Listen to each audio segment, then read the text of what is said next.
Bueno, pues atentos al conflicto en Ucrania con información de última hora, por cierto, que apunta que funcionarios europeos de Reino Unido, de Francia, también al parecer de Estados Unidos, van a reunirse este sábado en París. No va a asistir Donald Trump, no está claro si va a asistir o no Marco Rubio, pendientes, bueno, de estos pataleos, ¿no?, por parte de Europa. Si os parece, vamos a mirar también a lo que es otra de las noticias del día de hoy. El foco está puesto en Oslo, en Noruega, donde ha reaparecido María Corina Machado y donde habla, bueno, precisamente de lo que sucedió ayer, ¿no?, esta incautación de un petrolero por parte de Estados Unidos, y le han preguntado directamente a Machado si apoya una invasión de Estados Unidos. Dice que Venezuela ya está invadida. José Antonio, si te parece, empezamos contigo de nuevo. ¿Cómo ves estas declaraciones de Machado y en general la situación en Venezuela? Mire, me vais a permitir que le eche un vistazo al siglo XX venezolano, con lo cual se entiende muy rápidamente y sencillamente el tipo de declaraciones que acaba de hacer. En 1908, nada menos, los Estados Unidos instauraron la dictadura del quien era el vicepresidente entonces, llamado el Tirano Gómez, a cambio de que el famoso Tirano Gómez en Venezuela entregase el petróleo venezolano a las tres principales empresas petroleras de la entonces, que era la Standard Oil, la British Petroleum y la Royal Dutch Shell. Esto empezó en 1908, como digo. Después se produjo el gran descubrimiento de los enormes yacimientos del país y los norteamericanos han seguido la práctica de instalar en el poder a personas militares, civiles, empresarios, de su absoluta confianza. Después de morir el señor Gómez vino su general Contreras. Después vino un periodo muy breve de un gran presidente muy poco conocido fuera del país y tampoco mucho dentro del país, que era el general Medina Angarita.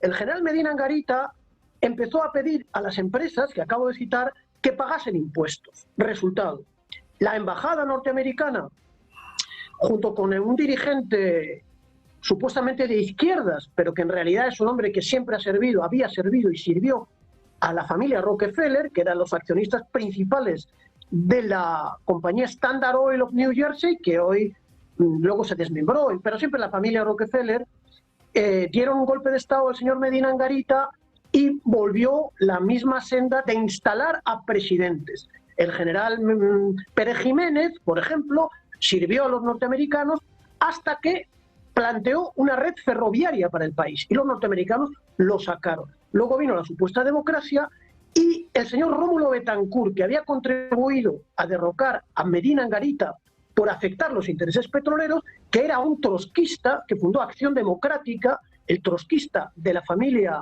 Rockefeller. Cito un autor venezolano, no lo vais a conocer, me ahorro el tiempo, ¿no?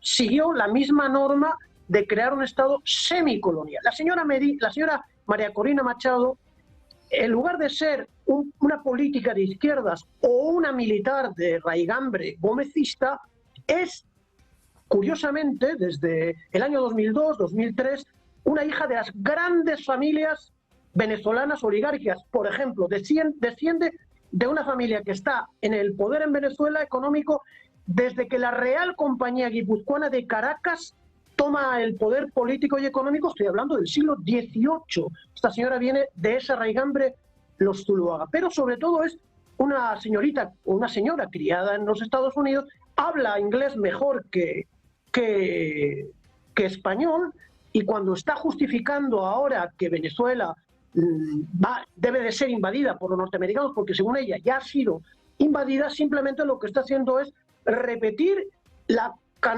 cantanela, el canto que han contado los políticos instalados por los norteamericanos y que sueñan con volverla a poner en la persona de esta señora, la descendiente de los Zuluaga, de otros grandes empresarios. Lo que pasa es que realmente el pueblo, no solamente el pueblo venezolano, sino una parte mayoritaria de la oposición, por ejemplo, el señor Capriles Radonsky, se opone completamente a los desafueros belicistas de la señora María Corina Machado. Bueno, pues el foco puesto en María Corina Machado, bueno, los mensajes que ha ido soltando en los últimos días, en las últimas horas, sobre todo después de su llegada a Oslo. Te quiero preguntar también a ti por esto, José. ¿Cómo ves las declaraciones de Machado y el hecho de que diga que Venezuela ya está invadida? Hombre, pues no es una buena receta ocupar el gobierno de tu país llevado por los tanques del extranjero. O sea, no suele ser bueno instalar un poder con armas extranjeras defendiéndote, y menos si perteneces a una familia de alta oligarquía, y sobre todo si los opositores a Maduro tampoco están todos contigo, porque la oposición a Maduro está dividida. Vamos a ver, el tema de Venezuela lo tienen que resolver los venezolanos sin intervenciones exteriores. Y si hay intervención exterior, pues la vieja receta de la que hablamos aquí el otro día: contactar con el núcleo duro del chavismo y moverle la silla a Maduro, incluso ofrecerle una salida a Maduro. Porque creo que, vamos a ver, yo creo que una cosa importantísima, que el aluvión de propaganda nos ciega muchas veces. El chavismo tiene muchos partidarios y están armados. Y la posibilidad de un baño de sangre, de una guerra civil en Venezuela, no es ninguna hipótesis de trabajo. Y si esta señora llega al poder traída por los marines, va a haber una guerra civil en Venezuela, porque no creo que el pueblo venezolano se deje imponer por Estados Unidos un dirigente.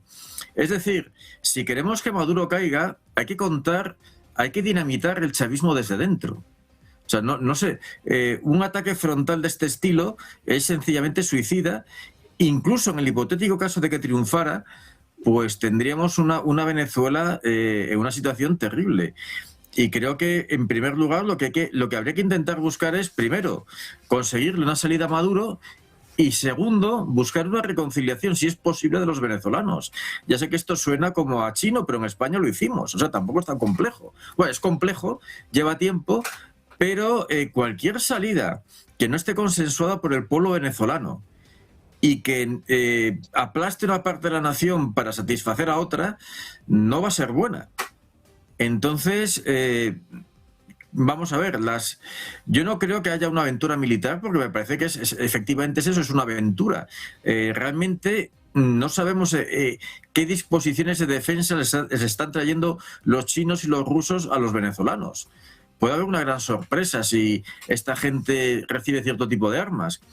Por lo tanto, tiene que ser un proceso interno venezolano, tienen que ser los venezolanos los que decidan. Y tienen que decidir, pero buscando una conciliación, no buscando un enfrentamiento mayor. Y repito, el chavismo tiene un fuerte contingente social. El chavismo no surgió de la nada, no es un golpe de Estado dado por un puñado de aventureros. El chavismo ha contado con muy potentes apoyos sociales durante estos años. Y pretender liquidarlo y bueno, imponer por la fuerza otro tipo de régimen, pues no es propio, primero, de una premio Nobel de la Paz, y en segundo lugar, repito, siempre es preferible una mala paz a una guerra. Siempre es preferible una salida negociada a entrar con los cañones, y menos con los cañones del extranjero. Bueno, pues hablando de Venezuela, antes hablábamos de Rusia, pues precisamente acaban de hablar por teléfono Vladimir Putin y Nicolás Maduro. Información de última hora. El Kremlin confirma que el presidente ruso Vladimir Putin ha hablado por teléfono con el presidente venezolano. En una conversación con Maduro, el presidente ruso ha expresado su solidaridad con el pueblo venezolano. Ha reafirmado su apoyo a las políticas del gobierno. Las partes han discutido el desarrollo de las relaciones amistosas entre Rusia y Venezuela en el marco del acuerdo de cooperación estratégica. También han confirmado su compromiso de desarrollar proyectos conjuntos en las esferas comercial, económica, energética, cultural y humanitaria. El presidente ruso Vladimir Putin, hablando por teléfono con Nicolás Maduro, ha expresado su solidaridad y confirma el apoyo ruso. Han expresado su intención de realizar proyectos conjuntos en economía y en energía. Llamada importante por parte del presidente ruso con el presidente de Estados Unidos, con un Donald Trump que decía que Maduro tiene los días contados. De momento, lo que tiene, parece, es el apoyo por parte de Putin. Adrián, te quiero preguntar a ti también por esto. Estamos hablando de Venezuela, importante este paso, ¿no? El hecho de que Putin hable con Maduro y exprese también el apoyo de Rusia. Sí, me parece que está silenciado, Adrián. A ver. Sí, perdón. Se está especulando mucho sobre cuál puede ser el papel no solo de Rusia, de China, de Irán, ante una hipotética invasión por parte de Estados Unidos. Se está especulando mucho, pero tampoco hay datos concretos para que nos puedan llevar a pensar que puede haber, digamos, una traición, como dicen algunos, o un mirar hacia otro lado mientras Estados Unidos invade. También se ha dicho que Estados Unidos, o Trump en concreto, que ha intentado convencer a Rusia de que miren hacia otro lado en Venezuela a cambio de que Estados Unidos se vaya de Ucrania, y que la respuesta de Rusia ha sido que eso no es un tema negociable, porque la guerra en Rusia ya objetivamente la tienen ganada los rusos, ¿no? Pero bueno, yo creo que por ahora son especulaciones, no sabemos exactamente hasta dónde va a llegar esas ayudas. En principio hay informaciones concretas del propio gobierno venezolano haciendo referencia a armamento que está siendo aportado por Rusia y por Irán fundamentalmente. Y tenemos que partir de esa consideración seguramente, ¿no? Lo que está sucediendo en relación con el premio Nobel, primero hay que situarlo desde la perspectiva del propio premio Nobel, ¿no? De lo que significa de desprestigio de este premio, que no es algo nuevo, evidentemente, que ya viene desde hace mucho tiempo atrás, pero en el que ha habido ya cuestiones absolutamente escandalosas, ¿no? Como la de la entrega del premio Nobel de la Paz a un Obama que todavía no había empezado a ejercer la presidencia, y que luego se destacó como uno de los presidentes norteamericanos más belicistas, o una Corina Machado, en este caso, que antes del premio Nobel y después del premio Nobel no hace otra cosa más que pedir una guerra contra su propio país. Que eso, bueno, se puede valorar desde un punto de vista político e ideológico de una u otra forma, pero desde luego parece lo más contradictorio que existe con la búsqueda de la paz, ¿no? María Corina Machado efectivamente ha hecho una serie de declaraciones que responden a una persona que está buscando el apoyo de Estados Unidos como sea. El apoyo está buscando, no es un apoyo político, está buscando la invasión de Estados Unidos como sea, y a la que no le importa demasiado la opinión pública de los venezolanos por las cosas que está diciendo, ¿no? Todo el mundo conoce esa entrevista con el hijo, este mismo año, con el hijo de Donald Trump, en la que, con un descaro absoluto, hizo referencia a que Estados Unidos tiene que ser consciente de que lo que podemos hacer en Venezuela es privatizar todos los recursos naturales, ponerlos a disposición de vuestras empresas, y vuestras empresas pueden hacerse con el gas, con el petróleo, con las tierras, etcétera, ¿no? Algo absolutamente vergonzoso desde la perspectiva de su propio país, pero que parece que esto a ella no le importa excesivamente, ¿no? Bueno, este es uno de los grandes problemas de Venezuela y de la oposición venezolana. Es decir, que ya no es una cuestión solo de que haya intereses internos contrapuestos, de que haya ideologías distintas, ¿no? Es que hay una base en una parte fundamental de la oposición que tiene muy poco que ver con los intereses del país, y está permanentemente enganchada con intereses extranjeros, norteamericanos en este caso, ¿no? Yo creo que ha sido también históricamente el factor fundamental que ha llevado al atrincheramiento del chavismo en el poder, y a una oposición sin ningún carácter, digamos, constructivo, una posición basada en un permanente boicot, y sin proponer alternativas reales desde el punto de vista de los intereses de la gente, ¿no? Venezuela está en este momento ante una oportunidad histórica para rehacer su economía y para rehacer esta configuración política, digamos, eficiente, gracias a su relación con los BRICS, ¿no? Que le puede aportar referencias de futuro muy claras primero en base al contrapeso de los BRICS con respecto a la hegemonía aplastante que Estados Unidos ha tenido históricamente sobre Venezuela, y segundo porque les puede aportar caminos de desarrollo para países en vías de desarrollo que han optado por políticas constructivas, o países, por ejemplo, muy dependientes también de recursos energéticos que han sabido superar las políticas meramente extractivas, ¿no?